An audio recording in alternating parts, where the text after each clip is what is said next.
conservation is important because you're basically looking to keep as much of that original material intact and preserved as possible. And so any treatments we go are geared to conserving the artwork and making it so we can preserve it for future generations.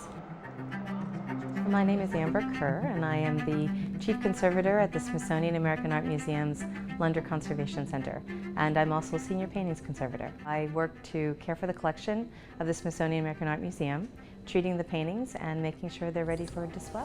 So here's the painting in what is basically a normal light, and then we're looking at the colors the way they are to our eyes under regular lighting, and then when we toggle it off, you get to see what happens to those very same pigments in the UV light. When you think about being a balanced conservator, you want to have three strengths. Those three legs are real important. It's basically the sciences, the studio arts, if you think about compensation for loss, and then art history, understanding the art context, how it was created. And when you're actually going into considering becoming a conservator, you need to take studies in all three of those areas. No two paintings are alike, so every treatment is very unique, and you need to establish what that painting needs and then what you need to remove from that surface to make it look its best. So the two things I do looking through this microscope is the first thing is I'm kind of probing around to find out where things are loose, and I can actually see if I have a loose paint flake and if I need to add a consolidant. I basically will feed the consolidant very carefully with this narrow brush into the cracks.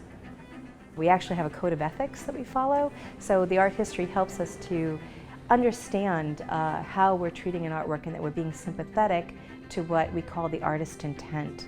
But as the varnish aged, it made this warm amber glow to the painting instead. So we chose to remove his original varnish because it relays what he wanted more, which was the stark Midwest light. I should have mentioned how much patience is needed. That's a true test.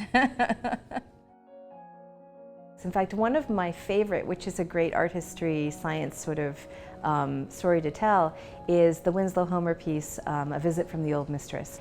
And during the cleaning of it, we discovered, in the records as well as my actual cleaning, that the painting had been heavily restored. And by restored, I'm using the bad art restored. Whoever treated it in the early 20th century tried to remove the varnish with something that was very aggressive, probably straight up acetone, and unfortunately nearly completely removed the central figure's face.